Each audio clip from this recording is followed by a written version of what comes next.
नमस्कार, स्वागत है आपका। मैं हूं आपके साथ शाहनवाज मिर्जा और वक्त हो चुका है सुर्खियों का। जयपुर में हुक्का बार के खिलाफ प्रशासन ने दिखाए कड़े तेवर। हुक्का बार के खिलाफ प्रशासन ने की बड़ी कार्रवाई। अलग अलग 5 जगहों पर हुई छापेमारी, 8 लोग गिरफ्तार। हनुमानगढ़ में फसल का बीमा नहीं मिलने से किसान परेशान। किसानों ने पल्लू तहसील मुख्यालय पर किया विरोध प्रदर्शन। मांगे पूरी न होने पर आंदोलन की दी चेतावनी।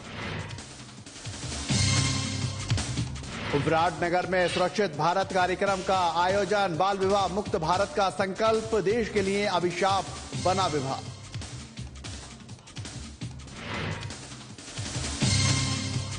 हनुमानगढ़ में शुद्ध के लिए युद्ध अभियान के तहत कार्रवाई। 70 लीटर दूध और 28 किलो मावा किया नष्ट।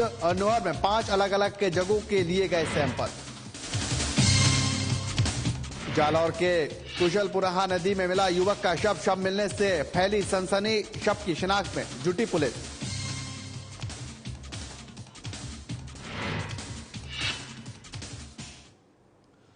चलिए बुलेटिन की शुरुआत करते हैं। भारतीय जनता पार्टी के प्रदेश अध्यक्ष डॉक्टर सतीश पूनिया और नेता प्रतिपक्ष गुलाब चंद कटारिया और उप नेता प्रतिपक्ष राजेंद्र राठौर, सचेतक जोगेश्वर गर्ग सहित भारतीय जनता पार्टी के तमाम विधायकों ने विधानसभा अध्यक्ष सीपी जोशी के निवास पर पहुंचकर उन्हें ज्ञापन सौंपा। आपको बताएं कि डॉक्टर सतीश पूनिया ने कहा कि ज्ञापन कांग्रेस के विधायकों के इस्तीफे को लेकर दिया है और साथ ही साथ कांग्रेस के सियासी पाखंड पर उचित निर्णय लेने का अनुरोध किया गया। तो वहीं पर पूनिया ने अपनी बात रखते हुए यह भी कहा है कि कांग्रेस को तय करना है कि क्या यह सही सियासत है, सियासी पाखंड था या फिर इस्तीफा सच में दिए गए। सरकार अल्पमत में दिख रही है और साथ ही साथ लगातार ये आप तस्वीरें देख रहे हैं। जब तक निर्णय नहीं आता तब तक कुछ कह सकते हैं, ना क्लियर है ना क्लियर नहीं है। राज्यपाल के बाद की स्थिति है। ये तय करना सदस्यों की सदस्यता के बारे में राज्यपाल का अधिकार कैसे नहीं है, ये सीधा स्पीकर का अधिकार। 2018 में कांग्रेस के विग्रह की शुरुआत जो राजभवन से हुई थी, बाद में उसकी परिणति राजद्रोह के मुकदमे से हुई, पीसीसी के चीफ की और डिप्टी चीफ मिनिस्टर की बर्खास्तगी से हुई, उसकी परिणति बाड़ाबंदी के रूप में हुई, चिट्ठी पत्री से हुई, सदन में विरोध और प्रतिकार से हुई और अंततः एक ऐसा अवसर आया जब लगभग अनुमानित 90 सदस्यों ने स्पीकर के घर पे आके पूरे नियोजित तरीके से और इस्तीफे दिए। कहा तो ये गया कि तात्कालिक फैसला था, पर ये टेंट वाला कहां से आया? क्या हलवाई घर में रखते हैं धारीवाल जी? क्या यहाँ पर जलेबियां स्पीकर महोदय ने पहले बनवा रखी थी? इसका मतलब ये पूरा एक सियासी किस्म का। तो वहीं पर खबर अब जयपुर से आ रही है, जहां पर विधायकों के इस्तीफे के मामले में भारतीय जनता पार्टी का विधानसभा स्पीकर को ज्ञापन सौंपने का मामला निकलकर सामने आया। आपको बताएं कि मंत्री प्रताप सिंह खाचरियावास ने कहा है कि अब ये समय आ गया है कि कांग्रेस की लीडरशिप का हम सब अब एक होकर भारतीय जनता पार्टी को हराएं। हमारी पूरी टीम एक साथ चुनाव में लड़ती हुई दिखेगी। और वहीं पर मंत्री प्रताप सिंह ने यह भी कहा कि हमारे परिवार में जो मामले हो रहे हैं वो हमारा आंतरिक मामला है।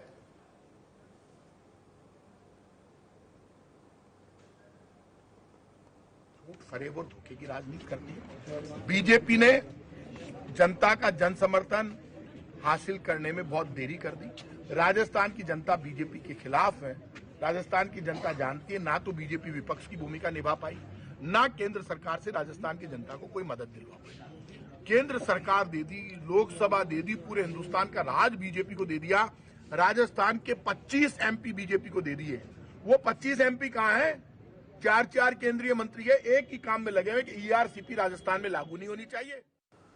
जयपुर पुलिस उपायुक्त परेश देशमुख ने बताया है कि जयपुर शहर में अवैध हुक्का बार और डांस बार में संचालित अवैध गतिविधियों के खिलाफ कार्रवाई की गई है और इसमें सुलेश चौधरी अति पुलिस उपायुक्त संगठन अपराध आयुक्तालय जयपुर के निकट सुपरविजन व चिरंजी लाल मीणा सहायक पुलिस आयुक्त के साथ आयुक्ताल जयपुर के नेतृत्व में सीएसटी आयुक्तालय जयपुर की टीम का गठन किया गया। आपको बताएं कि जयपुर पुलिस से कमिश्नर आनंद श्रीवास्तव के नेतृत्व में आयुक्तालय जयपुर पुलिस के CST यानी कि क्राइम ब्रांच टीम ने अवैध हुक्का बार के खिलाफ कार्रवाई को अंजाम दिया और CST की इकाई खलील अहमद, चंद्र प्रकाश और धीरेन्द्र सिंह के साथ सुरेंद्र कुमार पुलिस निरीक्षक के नेतृत्व में टीम गठित की गई।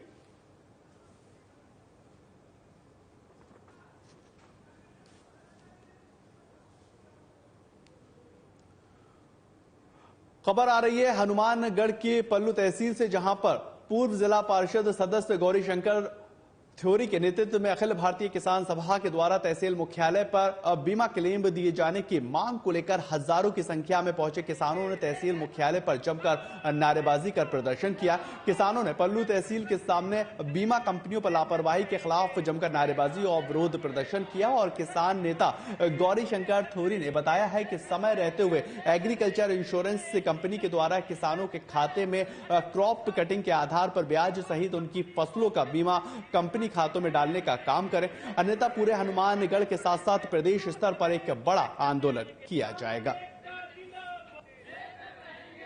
आज पल्लू तहसील मुख्यालय पर किसानों नौजवानों द्वारा जो अखिल भारतीय किसान सभा का पूरे जिले में प्रोग्राम लागू किया गया था फसल बीमा क्लेम को लेकर के, वो हमने आज पल्लू तहसीलदार जी के मार्फत कृषि आयुक्त साहब को ज्ञापन भेजा है और जल्द से जल्द 2021 सावनी का बीमा क्लेम क्रॉप कटिंग के आधार पर कंपनी खातों में डालने का काम करे, अन्यथा पूरे जिले में किसान सड़कों पर उतर करके लड़ाई लड़ेंगे और जबरन ब्याज सहित एग्रीकल्चर इंश्योरेंस कंपनी से पैसा वसूलेंगे। ये कतई नहीं है कंपनी बैम में न रह जाए, प्रशासन बैम में न रह जाए कि किसान पैसा छोड़ेगा। किसान पैसा नहीं छोड़ेगा, अपने हक और अधिकार के लिए पहले भी लड़े हैं और आगे भी लड़ेंगे। कंपनी को पहले भी झुकाई है, आगे भी झुकाएंगे और 28 अक्टूबर को बड़ा प्रोग्राम जिला कलेक्ट्रेट पर हजारों हजार किसान जाएंगे और बड़ा। तो वहीं पर विराटनगर कस्बे में ग्राम पंचायत नवरंगपुरा में नोबेल पुरस्कृत कैलाश सत्यार्थी के नेतृत्व में बाल विवाह मुक्त भारत अभियान का आगाज हुआ है और इसमें से देश से 26 राज्यों में शुरू हुआ और इस अभियान में करीब 70,000 महिलाओं ने एक साथ बाल विवाह मुक्त भारत का संकल्प लिया। आपको जानकारी दें कि आयोजित साउथ अफ्रीका के नोबेल विजेता लेमा बॉबी सहित देश और विदेश के कई हस्तियां मौजूद रहीं और इस दौरान सत्यार्थी ने कहा कि बाल विवाह देश के लिए एक अभिशाप है।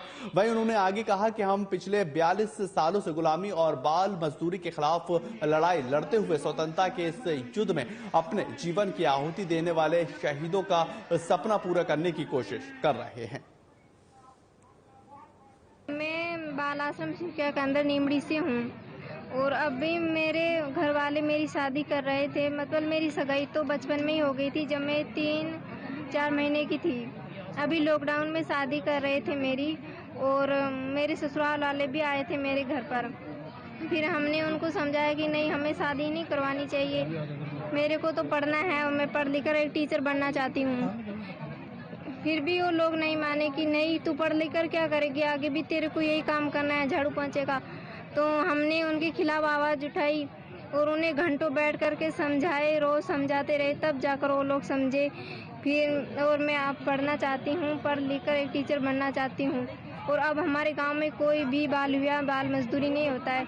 इसी तरह हम पूरी दुनिया में बाल विवाह बाल मजदूरी जड़ से खत्म कराना चाहते हैं। उधर खबर आ रही है हनुमानगढ़ के नोहर से, जहां पर जिले में शुद्ध के लिए युद्ध अभियान के तहत नोहर खंड में खाद्य सामग्री बनाने और बेचने वाले फार्मों पर निरीक्षण की कार्रवाई कर खाद्य सामग्री के 5 सैंपल भरे गए।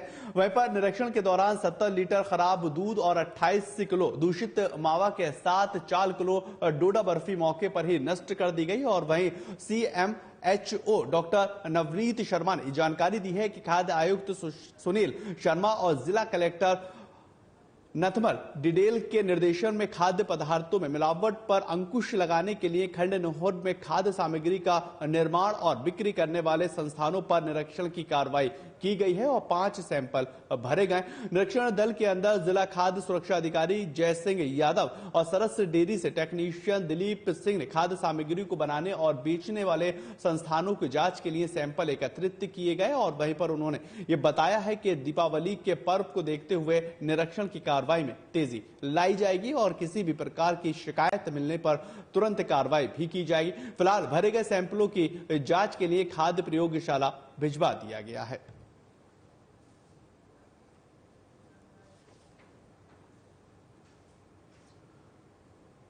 उधर कुशलपुरहा नदी के अंदर युवक का शव मिलने से सनसनी फैल चुकी है और सूचना पर भीमवाला पुलिस मौके पर पहुंची और शव को कब्जे में लेकर सामुदायिक स्वास्थ्य केंद्र लाया गया और मृतक की शिनाख्त के लिए पुलिस ने सोशल मीडिया पर मृतक युवक का फोटो जारी कर दिया है। और वहीं पर आपको बताएं कि सोशल मीडिया पर फोटो डालने के बाद युवक की शिनाख्त जो है वो जसवंतपुरा पुलिस थाने के किबला गांव निवासी राजू सिंह के रूप में हुई है और सूचना पर परिजन भीम माल सामुदायिक स्वास्थ्य केंद्र भी पहुंचे और पूरे मामले को लेकर पुलिस लगातार जांच भी कर रही है।